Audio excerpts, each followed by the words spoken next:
How's everyone doing? I hope all of you are good, so let's get started. Good morning, students. Welcome to our Civics and Culture class. So our topic for today is all about the Filipino race.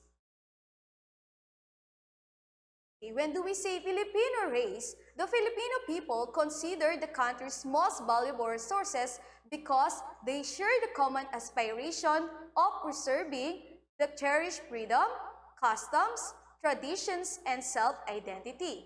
The Filipinos are classified into regions and ethnic races, but they possess the common aspiration of living in unity and never-ending quest for genuine freedom. And history writers describe Filipinos as a distinct race, which is a mixture of the eastern and western side of the world. So a study conducted by American anthropologist Dr. H. Otley Beyer, again class, Dr. H. Otley Beyer, revealed that the Filipino race is 40% Malay, 30% Indonesian, 10% Negritos, and 10% Chinese. Many researchers believe that the present physical qualities of Filipinos came out of the increasing contact with other cultures, change in the environment, varied living conditions, and later modernization and the use of fast-advancing technology. And the remaining percent is composed of Hindu, European, American, and Arab. So the Filipinos are a distinct race which is a mixture of, again class, Eastern and Western cultures. The agriculture considered the major source of income among Filipinos because of the geographical condition of the country, and people tend to plant different plants and crops. Okay class, that is the difference of Filipinos from their fellow Asians. So number one, we have Negritos. Negritos are the first people who set foot on the Philippine soil. Based on the studies, they came to the country by means of the land bridges and connecting the Philippines to the mainland Asia. So physically, Negritos were short in height, thick lips, kinky hair, and dark complexion. And class, the Negritos live in the Philippines during the Paleolithic Age or Stone Age. Again, Negritos. Next, we have Indonesians. So, Indonesians are the second wave of settlers who came to the Philippines. And the first group were light complexion, tall, slender, and with thin lips and high-bridged nose. And it is believed that they have lived in the country during the Neolithic Age and New Stone Age. So the second group of Indonesian settlers had a more advanced level of civilization than the first. So next we have Malays, and the Malay class came from Borneo, where the third group of settlers who arrived in the Philippines. They traveled by boat called Balangay. Again class, they traveled by boat called Balangay, and they had fair complexion, straight hair, flat nose, and medium height. The period when they live is called the Age of Metals and Porcelain Age. And the Malays also live in communities and began developing a system of government. Okay, that's Malays. Next, we have the bigger cultural groups. So the first one we have Tagalogs. Okay, class, the Filipino people living near the river or Taga-Ilog, the dialect spoken by the people living in these places is the Tagalog language. Most of them live by farming, with those who live in the coastal areas such as Cavite, Bataan, and Mindoro depend on fishing. And class, the Tagalogs are gifted with lands rich in cultural natural resources. The Tagalogs are known for having strong family ties. Again, class, the Tagalogs are known for having strong family ties. And the children are very close to their parents, that they tend to stay with them for support even after marriage. Forget that. Next, we have Ilocanos. So, the Ilocanos were earlier called Iloco, which is derived from I meaning people of, and Lokong that means low-lying terrain. Iloco therefore means people living in the lowlands. Again, class, Iloco means people living in the lowlands. The Ilocanos possess the qualities of, number one, we have thrift, diligence, love for adventure, bravery, and the last one we have love for family. They value education so much that they strive hard to be able to go to school. Again, class, Ilocanos. Next, we have Visayan. So, the most adventurous people compared to other bigger cultural groups in the country. They love going to distant places to look for adventure and better job opportunities. And the Visayans are always open to changes. They are always willing to accept innovations and challenges. They use English to easily communicate with those people who come from other regions and parts of the world. Again, class, Visayan. Next, we have Bicolanos. So, Bicol got its name from Bico, a name of a river. Others say it is originated from the word Bicol or Bical and Bicod, which means twisted. And Bicol or Bical, also known as bamboo trees. And they are visited by strong and destructive typhoons. In spite of these, they enjoy the blessing of fertile lands and marvelous tourist attractions. The Bicolanos are friendly. Again, class, Bicolanos are friendly. Next, we have Muslims. So, Muslims class, they are considered the most courageous and most cultural group in the country. The bravery is proven by the many unsuccessful attempts by foreign invaders and conquered them. So, the Muslim call their religion as Islam. Again, don't forget that. The Muslim call their religion as Islam. And Islamic beliefs and practices are based on the teachings from their holy book called Quran, or Quran, which contains the teachings of Allah. Again, class, which contains the teaching of Allah. And they believe that it is a natural right to defend oneself, and it is called Ihad. Again, class, it is called Ihad. And the Muslim love going to places.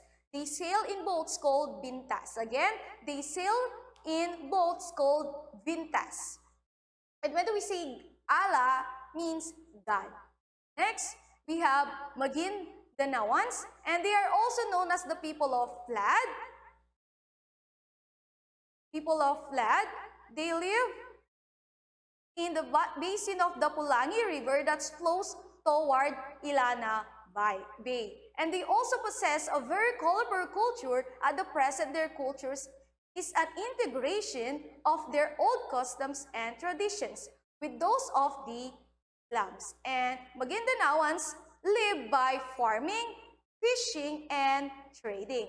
There are many farmlands that are usually owned by affluent families headed by Datu. And the Datu usually hires tenants to plant in their farmlands. Again, class, Maguindanawans. Next, we have other cultural communities.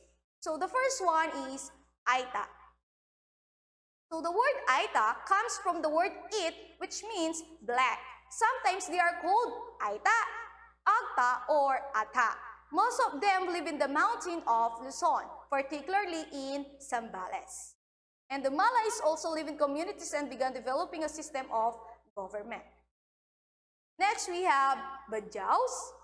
Badjao class means fisher walk because they live in the houseboats and they are called boat dwellers or sea gypsies. And sea gypsies because they live in houseboats. And the Badjao consists of two groups, Samal Lipid and Samal Talon. And when do we say Samal Lipid class, who live near the seashore, while Samal Talon who live in the interior of the island. Don't forget that. Next, the Badjaos are also called seafarers because they can live in small boats that travel on the sea. Next, we have Manobos. The word Manobo or Manubu means person or people.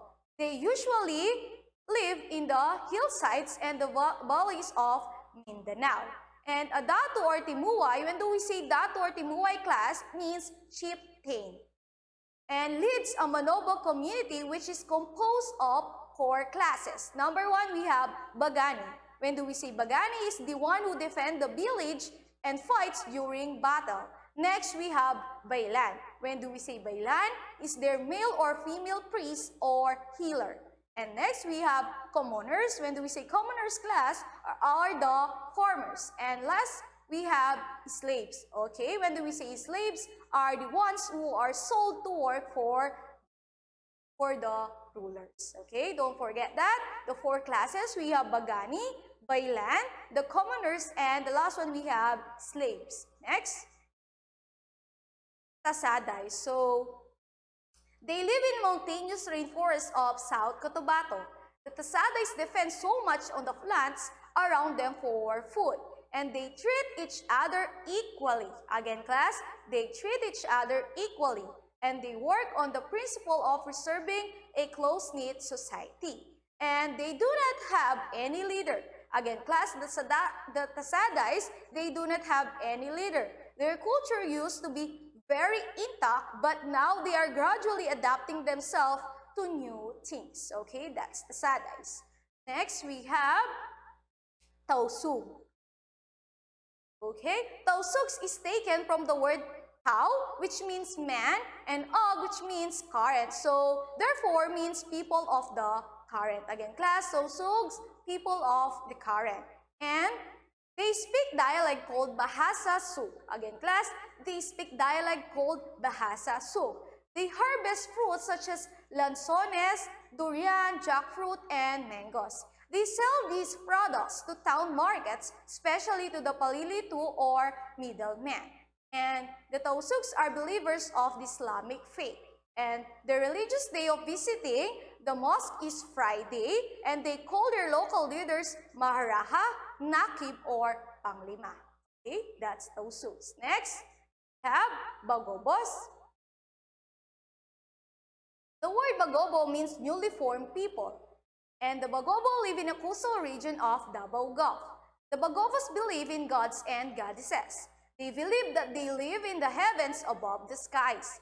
They rely on agriculture as their source of income, and they grow rice and corn.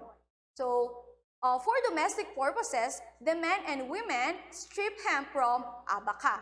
And their houses are usually made of light materials standing stilts or piles above the ground, and they use notch bamboo ladders to get up to their houses. Okay, again, that's Bagobos. Next, we have Ifugaos. Okay, so the Ifugaos are called children of the earth. Again, class, the Ifugaos are called children of the earth. They live in the southern portion of Mountain Province, and they have black eyes, straight hair, and thin lips. So the Ifugao community is made of 3 classes. Again, number 1, we have Kadangyan. And when do we say Kadangyan? The rich. And next we have Tagu. Tagu, the rich but without formal rights, yet as part of being Kadangyan. Next we have Nawatwat. And Nawatwat class or Makibokla, the poor. Okay, so the Ifugas are known for their creative handicrafts. Okay, that's Ifugaos. Next, we have Kalingas. Okay, class. Kalingas live in certain Cordillera of northern Luzon. They are usually called the peacock of Cordillera. Again, class, they are usually called the peacocks of Cordillera. Why? Because of their manner of clothing and their elegance as seen in their cultural dances or in their traditional dances. And Kalinga, who wants to become a leader, starts as a head hunter, and is usually dangerous task.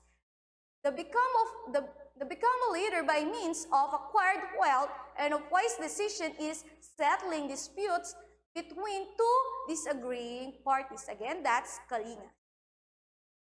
Next class, we have Mangyans. So, Mangyans, the real Mangyans are called the Hanunu Mangyans, and their exact origin is unknown.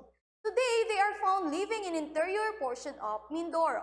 And the Mangyans differ in their syllabic script, and they inscribe their messages on bamboo surfaces with the use of a knife. Okay, that's Mangyans. Next, we have Gadangs. Gadangas, or Gadang, means burned by heat. And they have very dark colored skin that differs them from other people living in mountain province. In the Dagang community, the heads or families, a council of elders who are in charge of settling disputes among members. And leaders argue publicly until they arrive at a fair decision. Again, that's Gadangs. Next, we have Ibaloys. Okay, class, the word Ibaloy means people live in houses. They belong to an ethnic group of Old Mountain Province living in Baguio City. And the Ibaloys are short in height but sturdy, stout, and fair complexion. And their extraordinary skills, they are able to build terraces which they use in planting rice. They also grow potatoes, gabe, and other root crops. So we have Tibolis. And Tibolis class are also called Tiboli or Tagabili. And they are found in South Cotabato. The Tibolis depend on hunting as their major source of livelihood. These people have the chieftain or datu who is knowledgeable of their customs and traditions. And their laws are not written. They are handed down to them by way of ancestral traditions and folk beliefs. Again, that's Tibolis. Next, we have Mangyans. The word Mangyans means mountain people or hill tribes. They live in the hinterlands. They practice wet and dry agriculture, and they use bark cloth from one trees in making headbands and loincloth. Again, that's Mangyans. Next class, we have Isnegs. And the Isnegs live in Apayao in northern part of Luzon. Their main sources of living are farming, hunting, and fishing. The presence of Chinese artifacts such as jars, bowls, and plates show that their ancestors traded with Chinese merchants. Again, that's Isnegs, and they are peace-loving people. Next class, we have Maranaos. These people live along Lake Lanao in Mindanao. From emerged other group as the Tausugs, the Magindanaos, or the Magindanaoans, the Yakans, and the Samals, and they rely on farming, cloth weaving, and manufacturing of materials made of bronze. Next class, we have Kankanaes, and they can be found in Bakun, Benguet. Their men usually wear the G-string, while the women wear the kaba. The women usually decorate themselves with earrings made of bronze or shells. And it is also common among them to have tattoos, bodies, and arms. Okay, next, for our summary, the Filipino people consider the country's most valuable resources because they share the common aspiration of preserving the cherished freedom, customs, traditions, and self-identity. And the bigger cultural groups are Tagalogs, Ilocanos, Bicolanos, Muslim, and Magindanaoans. Next, a study conducted by American anthropologist Dr. H. Oliveira revealed that the Filipino race is 14% Malay, 30% Indonesian, 10% Negritos, and 10% Chinese. And for the other culture communities, we have Aita, Badjaos, Manobos, Tausugs, Bagobos, Tasadays, Ifugaos, Kalingas, Mangyans, Gadangs, Ibaloys, Tibolis, Kankanaes, Mangyans, Maranaos, and Isnegs. Okay, class, kindly check your Google Classroom and answer pages 46 to 49. So, thank you for listening. See you next meeting. Bye!